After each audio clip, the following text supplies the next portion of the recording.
Nabi Muhammad ini kenapa dilahirin dalam keadaan yatim. Habis gitu umur 6 tahun jadi piatu.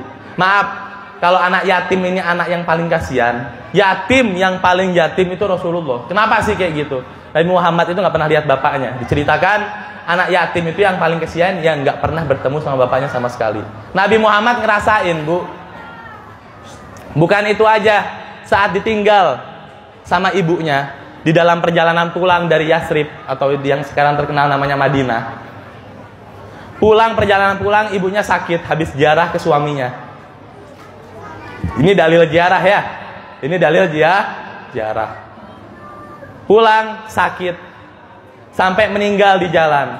Aminah ditemenin sama siapa? Sama Ummu Aiman sama Rasulullah, orang dua. Saya mau tanya, anak yatim piatu gak ada yang lebih melas, yang lebih kesian dibanding Nabi Muhammad. Pernah lihat ada anak ibunya meninggal yang nguburin anaknya sendiri umur 6 tahun? Pernah? Gak ada. Gak ada kejadian kayak begini. Nabi Muhammad sama Ummu Aiman gali sampai Ummu Aiman kesian.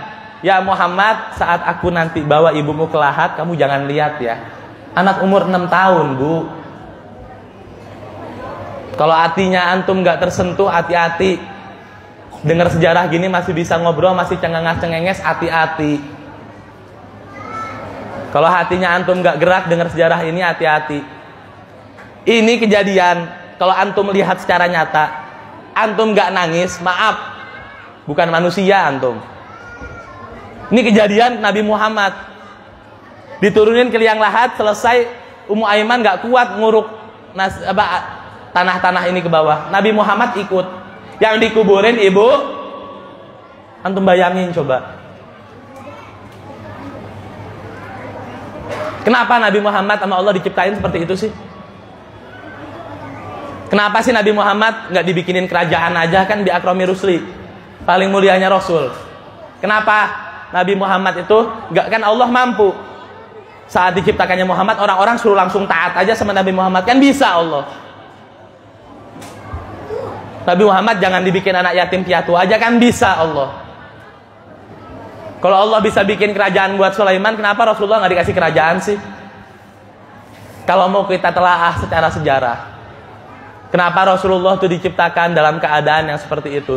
Tidaklah hal yang pernah kita keluhin itu semuanya nggak ada yang lebih berat dibanding yang pernah dialami Rasulullah SAW.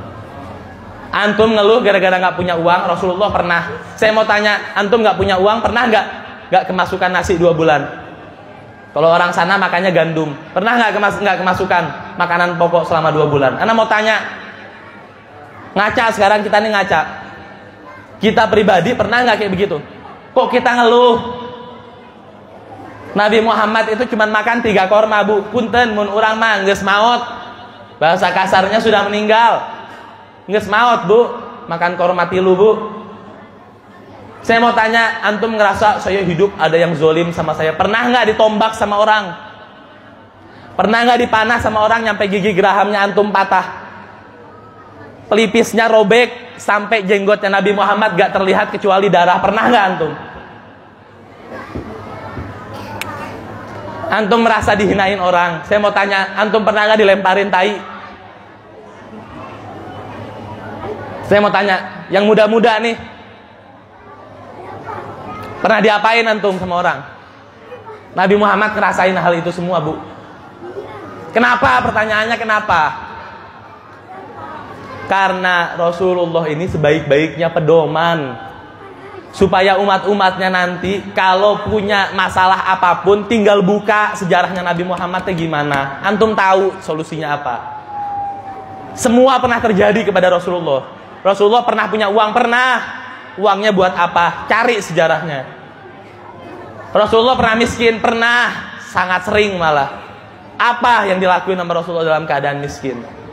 Rasulullah dijunjung tinggi sama orang, pernah sahabat-sahabat muji-muji Nabi, tapi sikapnya seperti apa?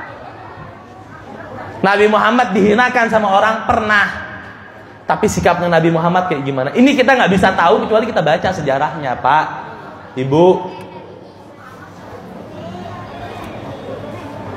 Kita ini dalam hidup diciptain sama Allah Nabi Muhammad sebagai pedoman utuh murni 100%. Moal salah, geus ulah neangan jalan-jalan yang lain, ulah neangan deui geus.